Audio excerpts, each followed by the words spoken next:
I want to make this very clear to everyone that when we are talking about the end time great tribulation to come on this earth, a tribulation such as has never been before and never will be again, Jesus in Matthew 24 said that it's so great that if those days were not shortened, there would be no flesh saved alive. That's how close we are eventually going to come to blowing humanity off this planet. But let me make it plain to you.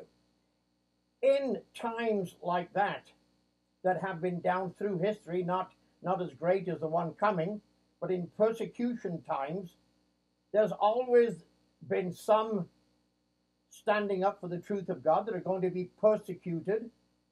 Some of them will flee. Some of them will have protection. Some of them will have to stand up for the truth of God and give up their lives for the faith that was once delivered to the saints. And it will be so at the end time in this great tribulation. There will be some that will be protected from it. Luke chapter 21, verse 36. Watch you therefore, and pray always, Jesus said, that you may be accounted worthy to escape all these things, and that shall come to pass, and to stand before the Son of Man. Some indeed are going to escape all of these things, but nowhere can you find in the New Testament where it's flying off somehow to heaven, where God the Father lives. You cannot find that in the New Testament. And does it have to be such a crazy thing as that God has to take them to heaven? All the way down through the centuries, God has protected some of his people. What about the three friends of David and the furnace of fire? God was able to protect them right where they were. And it has been that way during the first century AD. Many of the apostles, all of them, were given in martyrdom, except the apostle John. And he lived to be a good old age, and as far as we know, died of natural circumstances. But many have given their lives for the truth, but many have been protected as well. Some of the Christians in the first century that were thrown to the lions, that were martyred in different ways, but some were not. And it's always been that way. Some will find protection, others will have to stand up for the faith that was once delivered to the saints. Over in Revelation chapter 3, it's often quoted about the Philadelphia people. Well, okay, Revelation chapter 3, verse 7. And to the angel of the church of Philadelphia write, these things says he that is holy, he that is true, he that has the key of David, and he that opens and no man shuts, and shuts and no man opens. I know your works. Behold, I have set before you an open door, that no man can shut it. For you have little strength, and you have kept my word, and have not denied my name. They had little strength. This is being spoken about. People at the end time some will have little strength. Verse 9, behold, I will make them of the synagogue of Satan, which say they are Jews, who say they are spiritual Jews or Christians, and they are not, but do lie. Behold, I will make them to come to worship before your feet, and to know that I have loved you. Because you have kept the word of my patience, my endurance, I also will keep you from the hour of trouble, temptation, tribulation, which shall come upon all the world to try them that dwell upon the earth. But notice this is a small group. Jesus in the Gospels. You can find it, friends. Use Strong's Concordance if you need to. Look up the words little or look up the word flock. Jesus said of his people, you are a little flock. Now in the Greek, it's a double diminutive, and it means very little flock or little flock. You are a little flock, Jesus said, but my Father wants to give you the kingdom. God's people or Jesus' disciples was never ever to become the big, huge world populated Christianity. It was never to be that. Jesus' disciples were to be the few, relatively speaking. They were never to become humongously large. And so they are indeed the little flock. Jesus said, "You're the salt of the earth." Salt, my friends, is sprinkled just here and there. And so, relatively speaking, at the end time, God's true people, the true disciples of Jesus Christ, will be a little flock, a very little flock.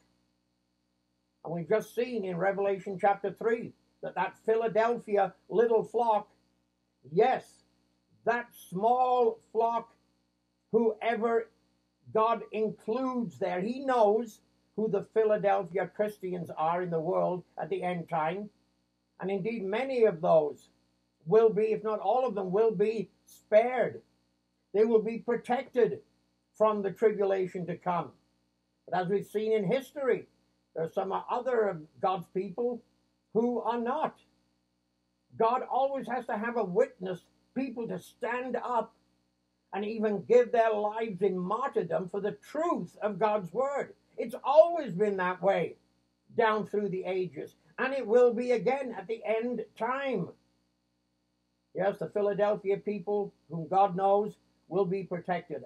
I've shown you in the last video too, very recently, about Revelation chapter 12. Revelation chapter 12 is talking about the true church of God, the true people of God. It's not talking about the Jews, because it's one prophecy. And it's one woman that is being talked about. And a woman in Bible prophecy can be a church, either the church of Satan or the church of God.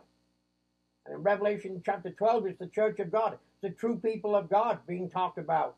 And at the end time, when Satan is going to unleash the great tribulation on this earth, that end time woman, church of God, will have to flee.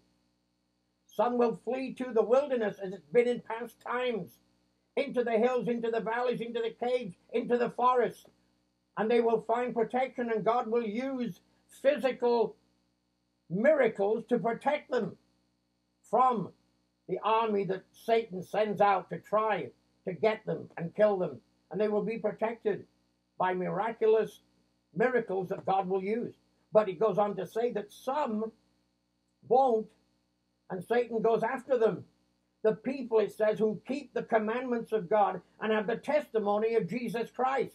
It's not the Jews in Revelation 12. It is talking about the true church of God, who indeed keep the commandments of God.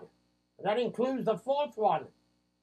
And they have the testimony of Jesus Christ. The Jews don't accept Christ. They indeed do not accept him, will not accept him. This prophecy is not about the Jews. It's about the true church of God. And at the very end time, many will find protection in the wilderness and the miracles of God that will protect them. Just as he used a miracle for Daniel's 3 friends in the fiery furnace. And indeed, some will not be fast enough to escape. And they will be persecuted. And they will become the army of Satan.